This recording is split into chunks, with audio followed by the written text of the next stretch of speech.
Thank you. Having a successful financial life can happen without using a budget. However, using some sort of budget could significantly increase your chances of success. There are many budgets you can use, but finding the right budget for your situation may require some testing. So today we have our financial expert, Andy Mattingly, with us to talk a little more about some of the most popular budgets out there. Andy, thanks for being here. Thank you. Glad to be here. Absolutely. So let's start with, for those with a goal of building savings who have little debt, what is the best budget?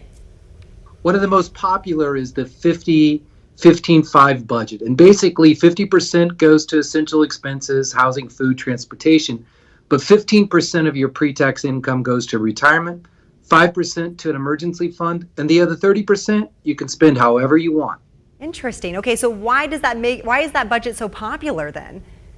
Well, what makes the budget popular is you can kind of use it for two purposes, because you can also take that 20% and use it to either buy build savings, or you can allocate it towards paying off debt such as student loans or credit cards. So it's a good way to use the budget in a couple of different ways. Interesting. Okay, so for someone starting out, what is a good budgeting tool to consider here? Well, it's you want to use a zero-sum budget or a budget pie. So you kind of set up like 10 or 12 major categories, and you assign a percentage of your take-home pay to each category, of course, arriving at 100%.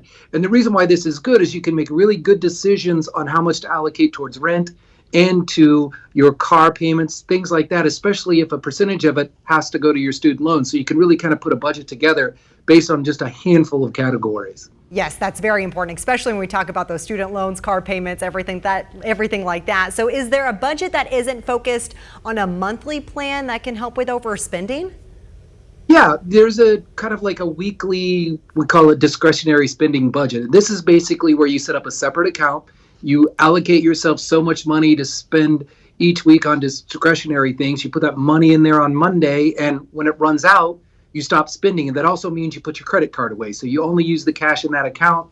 And then that kind of helps you get rid of those impulse purchases if that's your problem. Yeah, you just put the card away.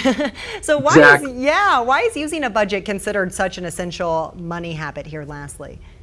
Well, we often talk about where knowing where our money is going is one of the most important money skills. But the other half, or the other truth about money, is you need to have a plan of where you want your money to go. And the budget is really the only way to do that. So if you have a budget, you can make a lot of financial decisions, from when you're starting out on how much to spend on cars to later in life of how much to spend on a home, or whether you're going to work full or part-time. All of those things, that's what a budget gives you, is that decision of where you want your money to go. Andy, that's some great advice. Thank you so much for joining us today. Thank you.